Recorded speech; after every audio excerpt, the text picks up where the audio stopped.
working on writing your survey project into a Google document. And let me just start off by saying my expectation today is that you're at your seat, you are quietly working on this rough draft, and you're not distracting others.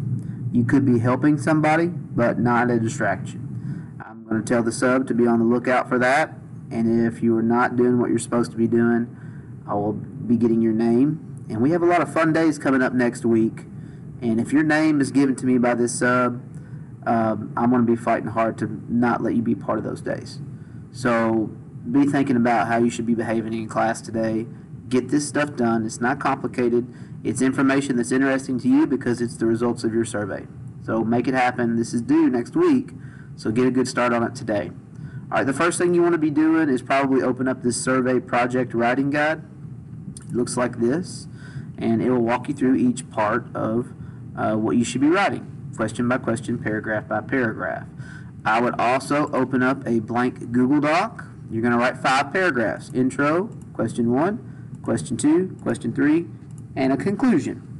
So you need a blank Google Doc. You could call this Catlin's Survey Project or something like that. Put your name on there. So you'll have that ready to go.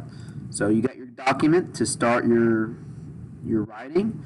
You've got your prompt to help you keep things in organized fashion, to help you write if you run out of ideas. And you should also have your results from your survey. All right? You need to be copying and pasting into your document all of your graphs that you would like to use. So that was from my first question. This one right here can come from my second question, which was about rating of food, so on and so forth. Okay. The other thing that I asked you to do was on your rating question to get online and make a box and whisker plot. If you haven't watched that video on how to do that, it's pretty simple. From your survey results, you make a spreadsheet of your results. You copy all of your rating numbers into this website to create a box and whisker chart, and then it'll make one for you. You can download it to your Chromebook. It'll save it in a particular place. If you don't know where it saves it, click on it down here. It'll show you where it's at. Show me where it's at. Mine's in my downloads called Chart 1 as a JPEG. So whenever I go back to my document, I can insert a image from my computer or from my Chromebook, and I know that it's under my downloads and that it was Chart 1. So there it is. I got a couple of different ones that I've done because of the other videos, but I can import box and whiskers, all kinds of different types of graphs, and all that comes from Google and those other websites that I showed you. So watch that other video if you need help. All right. So I've copied, I've pasted all of my charts that I want to use for my writing. Now I just got to talk about them in my writing. So you start with an intro paragraph. What I'd recommend you guys to do is to do like a split screen. Like I'm going to drag this to the edge and let go. And on the other side, I'm going to put this prompt.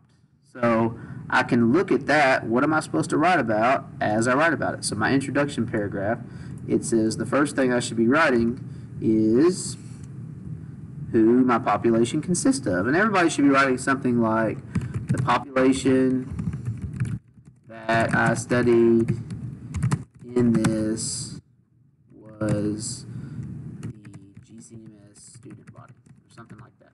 Okay? If you need help and more of an example of the sentences that you could be using, you can always go back to the exemplar, which is on Schoology here, and you can see, hey, how did that person handle the introduction paragraph? What did they write about? And you can use some similar vernacular and vocabulary to write your first paragraph. Okay? But you're just going to go through just like they did and talk about your graphs and your results. It's really quite simple. If you get stuck and you don't know what to talk about, go to the prompt and get some ideas. 5 to 7 sentences for each paragraph. It should be pretty easy. So good luck. Stay busy. I'll be back Monday to help you guys finish this up, and we'll turn it in by Wednesday of next week for a grade.